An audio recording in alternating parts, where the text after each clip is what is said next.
Friends, gather round because we've got ourselves a brand spanking new law in the land of the free, and it's aimed at tackling a particularly nasty corner of the internet. On May 19, 2025, President Trump put pen to paper and signed the Take It Down Act into law, a piece of legislation with the ambitious goal of combating the non-consensual sharing of intimate images and those creepy AI-generated deepfakes. That's right, folks, revenge porn just got a whole lot riskier. This law isn't just some symbolic gesture either, it's got teeth. We're talking fines, we're talking prison time, we're talking the kind of consequences that might actually make someone think twice before hitting send on that compromising photo they shouldn't even have in the first place. But hold on to your hats, because this story gets even more interesting. Remember Melania, the First Lady herself? Well, she's been pretty quiet lately, focusing on her knitting projects and tending to her rose garden. But this issue got her fired up enough to dust off her Be Best initiative and throw her weight behind the bill.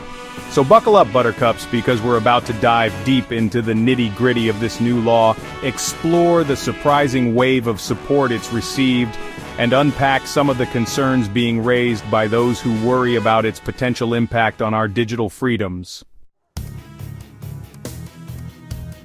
Alright, let's break this down, shall we? The Take It Down Act basically says this: if you share an intimate image of someone without their consent, you're in a heap of trouble. And yes, that includes deepfakes, those AI-generated videos that can make anyone appear to be doing just about anything. The law doesn't mess around when it comes to enforcement either. Websites and social media platforms are now legally obligated to remove this kind of content within 48 hours of a victim reporting it. That's right, 48 hours. No more dragging their feet, no more hiding behind flimsy excuses. And who's going to make sure these tech giants actually follow through? None other than the Federal Trade Commission, those guardians of consumer protection. They'll be cracking the whip and dishing out some hefty fines to any platform that fails to comply. But wait, there's more. The Take It Down Act doesn't just punish those who share these images, it also goes after the creeps who threaten to do so. That's right, even if you just threaten to release those compromising photos, you could be facing some serious legal repercussions.